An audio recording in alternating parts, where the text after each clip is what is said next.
सभी दोस्तों को मेरा राम राम। आर्थिक युग में हर कोई चाहता है कि शुक्र उसका प्रबल रहे, क्योंकि शुक्र क्या है, भोग विलास का कारक है।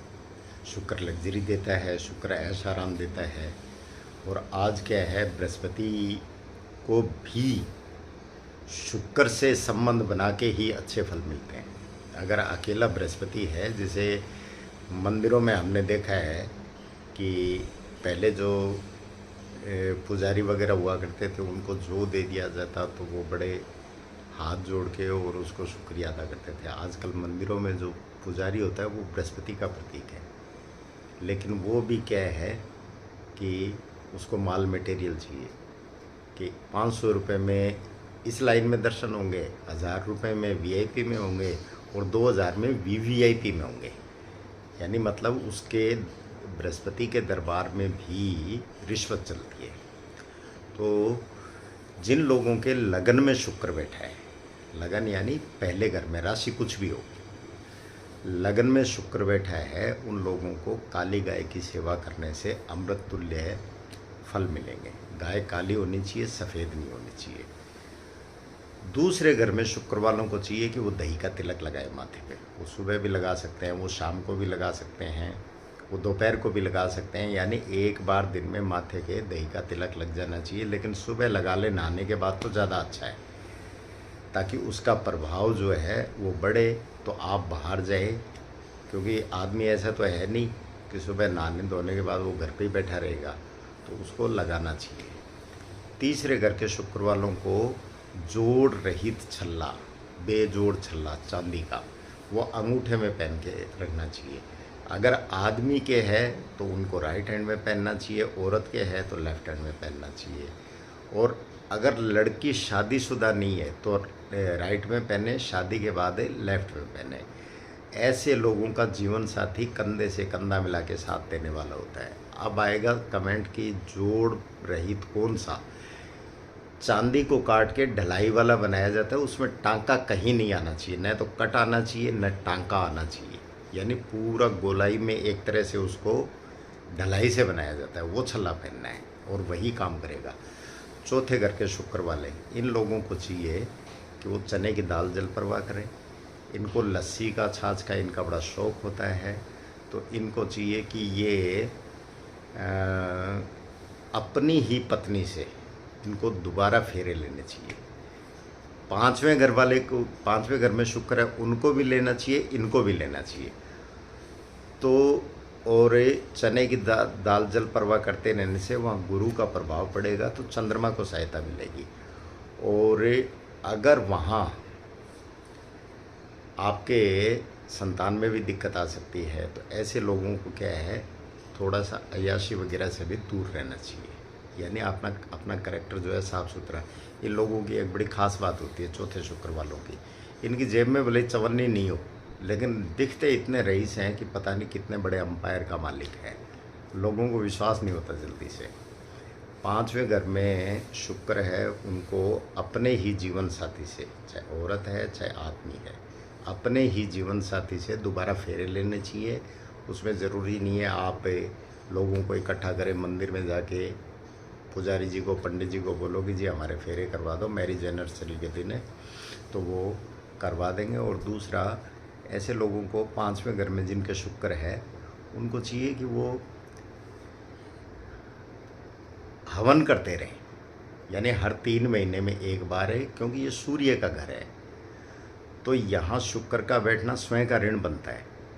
तो उस ऋण को उतारने के लिए, क्योंकि सूर्य जो है हमारे लगन में उच्च माना गया है और आदमी को सूर्य और मंगल का प्रतीक माना गया है, तो उस अग्नि को बढ़ाने के लिए घर में हर 3 महीने में हवन करना चाहिए। आहुति आप जो मर्जी दे दो, चाहे गणेश जी के नाम की दे दो, ओम श्री गणेशाय नमः बोल दो, ओम नमः शिवाय बोल दो, गायत्री मंत्र बोल दो, जो मर्जी आपके इष्ट का नाम बोल दो। और सामग्री भी, हवन सामग्री है वो बाज़ार में पंसारी के मिल जाती है, लकड़ी है वो भी हवन वाले मिल जाती है।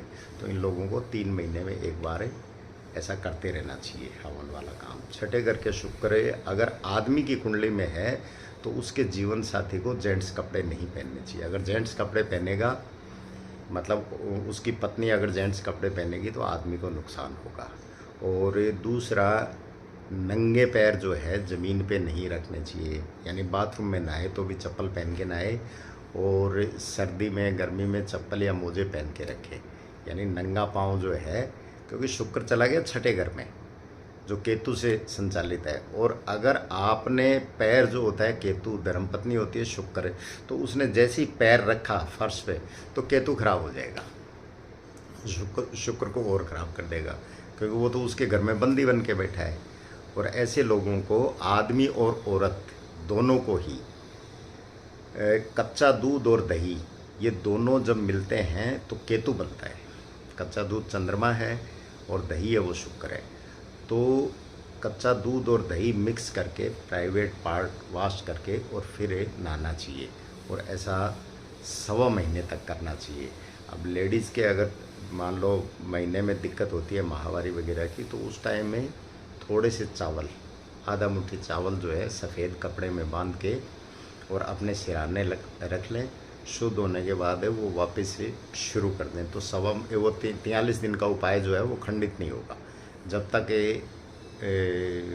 अशुद्ध है आप अपने सिराने पड़े रहने दें, बाद में वो चावल जो है वो पक्षियों को डाल दें।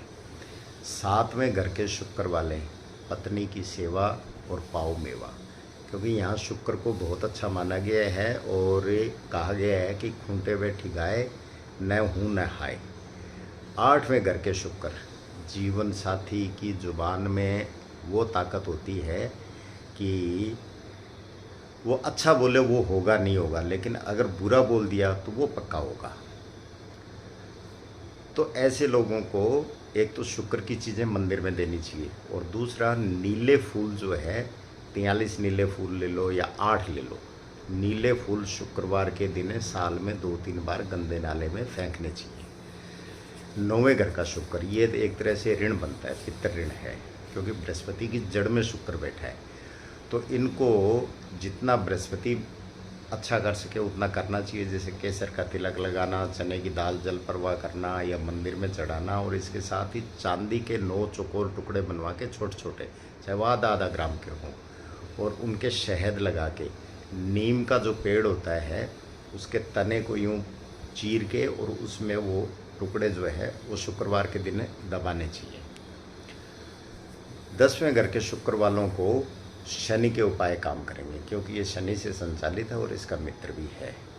ऐसे लोगों की गृहस्थी में थोड़ी सी दिक्कत रहती है, तो इनको भी शनि और गुरु दोनों के उपाय करने चाहिए, क्योंकि चौथा भाव 10वें को देखता है। तो चने की दाल जल परवाह करनी चाहिए। तो इससे क्या होगा कि गुरु चौथे घर में विराजमान होगा और शुक्र को देखेगा, तो गुरु की दृष्टि में शुक्र जो है वो शुभ हो जाएगा। 11वें घर के शुक्र वालों को भी छठे घर का जो उपाय बताया वही करना चाहिए, इन्हें कच्चे दूध और दही वाला उपाय, प्राइवेट पार्ट वॉश करके नहाना चाहिए 43 दिन तक। 12वें घर का शुक्र उच्च का माना गया है। ऐसे लोगों को वही पत्नी की सेवा, पत्नी से प्रेम रखना, उसकी जो जायज़ डिमांड है वो पूरी करना, अच्छे कपड़े सलीकेदार पहनना। तो इस तरीके से आप अपने शुक्र को ठीक कर सकते हैं 1 से लेकर 12 तक। यहाँ किसी को ये पूछने की ज़रूरत नहीं है कि मेरे किसी ग्रह के साथ बैठा है।